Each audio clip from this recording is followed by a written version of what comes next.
Aujourd'hui, je vais vous parler un petit peu de l'histoire de David et Goliath, mais d'un point de vue un petit peu différent. Et je vais me focaliser sur la signification des différents noms qui se trouvent dans 1 Samuel chapitre 17, versets 1 et 2, parce que ça nous apporte énormément d'informations que nous avons ratées. C'est la signification des noms. Il nous dit qu'est-ce que s'y passe, comment était le terrain et quel les symbolismes cachés derrière de toute cette histoire.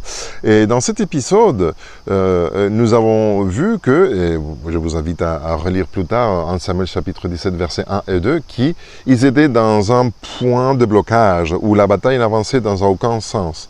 Et le texte nous dit que les Philistins se sont réunis à Soko. Soko, c'était un endroit fortifié. Soko veut dire entouré par des petits arbres, un endroit protégé. C'était une petite forteresse naturelle où les armées se sont réunies dans un rendez-vous pour se mettre d'accord à l'abri, en sécurité. Une fois qu'ils se sont mis d'accord, tous les Philistins, et ils ont décidé de continuer et de lancer la bataille. Et pour lancer la bataille, ils sont avancés jusqu'à Azekah, mais ils ne sont pas du tout arrivés jusqu'à Azekah, parce qu'en moitié chemin, ils ont fait le camp, ils se sont fait fort là, ils attendaient à la moitié. Mais pourquoi Azekah veut dire littéralement l'endroit qui est tranché, sont les tranchées comme la première guerre, la grande guerre, des tranches qui ont été crossées, d'accord, et qui empêchent l'ennemi de se rapprocher de toi. Donc ils avaient face à eux les tranchées qui les protégeaient des Israélites, et derrière eux, ils avaient la forteresse naturelle où ils pouvaient reculer pour se défendre en toute sécurité. Et tout cet endroit était nommé la vallée de Ephes-Damim. Ephes-Damim, dans l'original, on peut le traduire littéralement comme la bordure des gouttes de sang. Mais on peut le traduire comme le banc de sang. C'est la tuerie, là où il y a beaucoup de sang qui est versé à cause d'une bataille. Donc ils étaient dans l'endroit où ils pouvaient tuer et faire vraiment un banc de sang, on va dire. Ils se sont fait forts. Là, ils étaient en sécurité, protégés d'un côté, avec une forteresse derrière, et ils étaient dans le camp de mort, ou dans le camp de la tuerie. Hein? Ça, c'est le nom, la signification. Et de l'autre côté, nous voyons que les Israélites, ils étaient dans une situation compliquée. C'est pour ça que la guerre était bloquée. Ils n'avançaient pas, ni dans un sens, ni dans l'autre.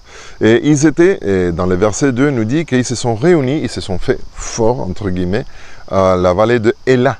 Mais Éla, si on le traduit, l'original de Éla veut dire littéralement arbre haut. Arbre très haut. C'est un arbre, je ne me souviens pas le nom en français, mais qui est très très très haut. Et ils se sont recueillis là-bas, ils se sont fait forts là, et ils ne pouvaient pas avancer. Donc ils ont établi leur camp dans cet endroit. Et autrement dit, on peut le traduire comme ils sont montés jusqu'à la hauteur pour trouver un endroit en sécurité. Donc l'image que ces deux versets nous décrivent, c'est, imaginez-vous, je suis maintenant au Canada, et imaginez-vous que dans ces camps, d'accord, il y arrive un ours, un grizzly, le gros ours, le plus grand qu'il y existe. Alors quel est mon échappatoire maintenant? Je dois essayer de monter vers le plus haut possible dans n'importe quel arbre que j'ai autour de moi. Et c'est là que je dois attendre, soit que l'ours part, soit que l'ours essaie de se fatigue, je ne sais pas. Mais si je descends, c'est la tuerie, c'est le champ de sang. Vous voyez qu'est-ce qu'il y a? Alors je suis la prey, il est le prédateur, je suis la victime, on va dire. Et ça, c'est la situation. Israël, ils se sont fait forts, ils sont accampés dans Éla, tout en haut, d'un arbre, tout en haut. Ils ne pouvaient pas bouger. S'ils descendaient vers les Philistins, voilà, ça c'était la fin. Ils étaient morts. C'est pour ça qu'ils étaient bloqués pendant des semaines. Et c'est pour ça que Goliath, il appelait « Venez ici. » Oui, j'y vais, mais tu vas me tuer. C'est normal. Alors, ni les Philistins pouvaient monter vers le haut, ni les Israélites pouvaient descendre jusque-là. Ah, c'était un point mort. Voilà, et tout était bloqué. Donc, il y a deux acteurs qui rentrent dans l'histoire pour débloquer cette situation. Et ça nous raconte aussi, nous apporte l'information comment chaque armée et chaque chef d'armée essaye de débloquer la situation. Les Philistins, ils ont appelé Goliath, et Goliath pour débloquer cette situation. Goliath, la traduction de son nom, veut dire littéralement exilé, déporté, captif. C'est quelqu'un qui, selon son nom, était là-bas ou a été recruté contre sa volonté. Donc c'est quelqu'un qui, d'une manière ou l'autre, a été forcé d'accepter le recrutement, de servir dans l'armée philistine, Palestine aujourd'hui on va dire, et vous allez voir que selon son nom, si bien il s'identifie comme un Philistin, quelques versets plus tard, son nom dit qu'il n'était par naissance l'un d'eux. Il a été déporté, amené de quelque endroit vers là-bas contre sa volonté, ou forcé avec une coaction quelque part. Donc c'est une situation un peu bizarre, un peu compliquée. C'est un geste qui n'est pas le plus valiant de la part de l'armée philistine. De l'autre côté, nous voyons que Israël n'avait aucune ressource et ils étaient sans nourriture, parce que David a été envoyé pour apporter de la nourriture à ses frères. Donc ils étaient en train d'épuiser leurs ressources au bord de la fatigue, de la dépression, et ils étaient bloqués, et ils étaient plutôt en hauteur, et ils ne pouvaient rien faire, ils étaient bloqués. Donc nous voyons que Dieu intervient et il apporte une solution qui ne se trouve pas dans les cadres, dans les tableaux, dans la photo. David n'était pas là.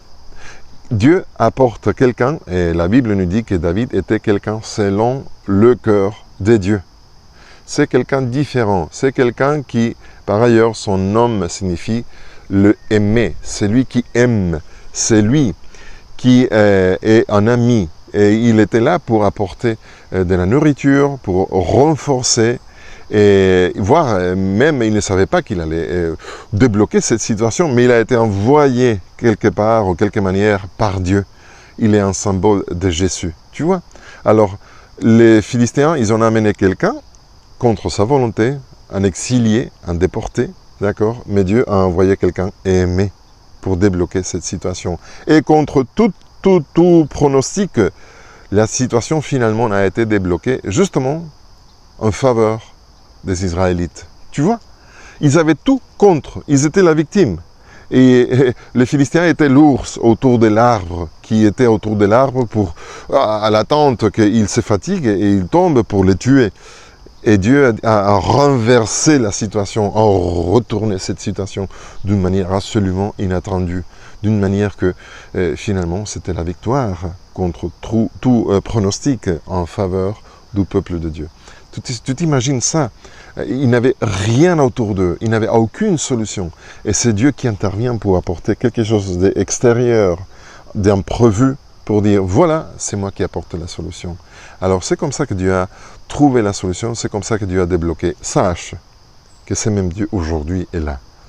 Et il est en train d'appliquer des solutions que tu ne t'attends pas pour débloquer ce problème que tu es en train de vivre dans cet instant dans ta vie.